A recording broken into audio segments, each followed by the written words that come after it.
est-ce qu'il est possible d'utiliser un vibromasseur pendant la grossesse ? Vous attendez un bébé et vous avez une forte envie ? Ou alors vous souhaitez avoir des rapports sexuels ou utiliser un sextoy, mais vous avez peur pour le bébé ? Les mythes entourant la sexualité, surtout pendant la grossesse, peuvent inhiber le plaisir et les fausses croyances véhiculent des tabous qui empêchent de profiter de la vie sexuelle. Aujourd'hui, nous allons donc chercher à dissiper toutes les fausses croyances sur l'utilisation des vibromasseurs et des sextoys en général pendant la grossesse.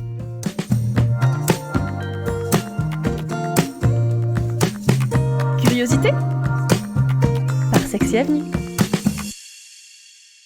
Bonjour à tous et à toutes, je suis Lola et vous écoutez Curiosité, le podcast hebdomadaire de Sexy Avenue où l'on parle de sexualité, de positivité sexuelle, où l'on démystifie les faux mythes et où on démocratise le plaisir. Aujourd'hui, j'aimerais aborder un sujet qui soulève de nombreuses questions chez les futurs parents. Peut-on, oui ou non, utiliser un vibromasseur pendant la grossesse ? C'est la question à 1 million d'euros, hein.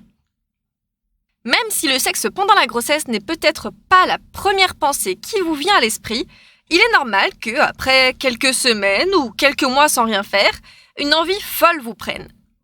Bien sûr, la libido pendant la grossesse varie énormément d'une personne à l'autre, et même d'une grossesse à l'autre.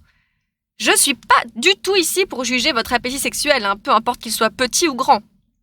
Disons qu'en général, pendant les premiers mois les plus critiques, il est plus difficile d'avoir envie. Notamment parce que le corps est perturbé par tous les bouleversements qu'il subit, les nausées, la fatigue et bien plus encore. Mais, je le répète, tout est subjectif. En général, après le 3e ou le 4e mois, il est plus facile que la libido se réveille et vous redonne envie de sexe. Aujourd'hui, je ne veux pas parler des rapports sexuels. Nous en parlerons peut-être dans un autre épisode. En fait, on va en parler dans un autre épisode. Je voudrais plutôt aujourd'hui me concentrer sur quelque chose de plus facile et accessible, à savoir l'utilisation des sextoys pendant la grossesse. Vous vous demandez peut-être, mais puis-je utiliser un stimulateur clitoridien ou un vibromasseur ? Les vibrations peuvent-elles nuire au bébé ? Si je l'utilise internement, est-ce que je peux causer des dommages ou toucher le bébé ? Ne vous inquiétez pas, il n'y a aucune étude qui prouve que le sexe et les jouets sont incompatibles pendant la grossesse. Youhou !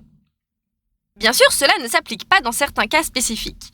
C'est pourquoi je vous recommande tout de même vivement d'en parler avec votre gynécologue pour dissiper tout doute ou toute peur. Surtout si vous avez une grossesse difficile. Si vous avez obtenu le feu vert, alors sachez que le plaisir et l'orgasme ne vous feront que du bien. Comme toujours, Les jouets pendant la grossesse permettent de réduire le stress. Ils sont une injection d'hormones positives qui bénéficient à la fois à vous, mais aussi à votre enfant. De plus, ils vous aident à mieux dormir, à vous sentir mieux en général, et ils soulagent aussi les crampes et les douleurs. Comme toujours, la masturbation est le meilleur des remèdes. Bien sûr, arrêtez tout ce que vous faites si vous ressentez de la douleur, de l'inconfort, ou si vous remarquez des pertes ou quel que soit le problème. Et ne vous inquiétez pas pour le petit bébé, car il ne ressentira rien. Le liquide amniotique dans le placenta et les parois utérines le protègent bien. Même les bruits et les vibrations sont totalement atténués. Et si vous utilisez un jouet internement, ne vous inquiétez pas, il n'atteindra pas l'utérus et surtout, l'orgasme ne déclenchera pas l'accouchement. Ce ne sont que des fausses idées qui sont véhiculées, alors ne vous en faites pas. Peut-être que, tout au long de votre grossesse, la situation va évoluer et changer. Donc dans ce cas-ci, parlez-en d'abord à votre médecin pour savoir si vous pouvez continuer ou non. Cela dit, maintenant qu'on est d'accord sur ce point-ci, quel jouet utiliser et comment faire ? Tout d'abord, je vous conseillerais de choisir le jouet le plus adapté. Mon premier conseil concerne les sextoys, pour un usage externe. Ainsi, vous évitez toute inquiétude de toucher le bébé ou provoquer ou brusquer le bébé. Mais quels sextoys ? Alors bien sûr, le cher stimulateur clitoridien aura toujours mon coup de cœur. L'aspiration sans contact est parfaite pour un plaisir intense et profond qui saura égayer vos journées. Ou alors un stimulateur de cunnilingus pour sentir votre clitoris et votre vulve caressés délicatement par une langue douce et stimulante. Mais vous pouvez également envisager d'utiliser un doigt vibrant pour caresser toutes vos zones érogènes externes. Les mamelons, les seins, la vulve, le clitoris, mais aussi le reste du corps. Et c'est la même chose avec un vibromasseur wand. En fait, si je peux même aller plus loin, je crois que le wand est l'un des meilleurs amis des femmes enceintes. En effet, en plus de pouvoir stimuler les zones érogènes externes pour vous offrir un max de plaisir que vous méritez amplement, vous pouvez tranquillement l'utiliser pour masser les muscles qui peuvent être tendus et endoloris. D'une pierre deux coups. Et pour une stimulation interne, si ce que vous voulez, c'est avoir une stimulation en interne, le vibromasseur est toujours une bonne solution. Évitez peut-être quand même les dildos les plus grands et épais et privilégiez un vibromasseur pour le point G ou un rabbit pour une double stimulation. En effet, leur forme courbée est parfaite pour atteindre la zone cuve et vous offrir beaucoup de plaisir sans avoir à aller trop loin. En général, pensez aussi à privilégier les jouets qui sont non poreux. Aussi, n'oubliez jamais de nettoyer votre jouet avant ou après, ou même les deux, chaque utilisation. S'il est étanche, vous pouvez simplement le passer sous l'eau tiède en utilisant un savon neutre.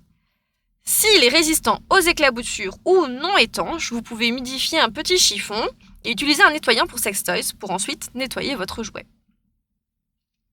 Et en dernier, mais c'est absolument pas la dernière chose à laquelle penser, rappelez-vous du lubrifiant. En plus de rendre l'expérience fluide et agréable dans toutes les situations, comme je vous l'avais déjà dit lors d'un dernier épisode sur la sécheresse vaginale, la grossesse, c'est un peu comme des montagnes russes des hormones, si on peut dire ça comme ça. Et ce sont justement les hormones qui régulent la lubrification naturelle du vagin.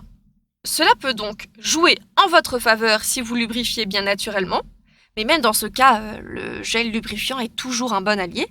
Mais c'est d'autant plus important si les hormones provoquent un moment de sécheresse. Alors oui, utilisez du lubrifiant, point. Bon, j'espère avoir dissipé quelques doutes et avoir un petit peu démystifié les tabous et les fausses croyances sur la sexualité pendant la grossesse. Du moins en ce qui concerne les jouets. Si vous avez le moindre doute, sachez que vous pouvez compter sur sage-femme, gynécologue, médecin pour répondre à vos questions. N'ayez pas honte. Le désir, c'est normal et ils sont là précisément pour vous guider à travers ça. J'attends vos 5 étoiles sur le podcast et si vous voulez plus de contenu, suivez Sexy Avenue sur Instagram, sur Facebook, TikTok, YouTube, Twitter, Threads, on est partout en fait. Allez, je vous dis à la semaine prochaine avec un autre épisode de Curiosité et félicitations aux futurs parents et rappelez-vous que votre désir est normal, légitime et que la maternité rime également avec la sexualité. Allez, bye et offrez-vous du plaisir!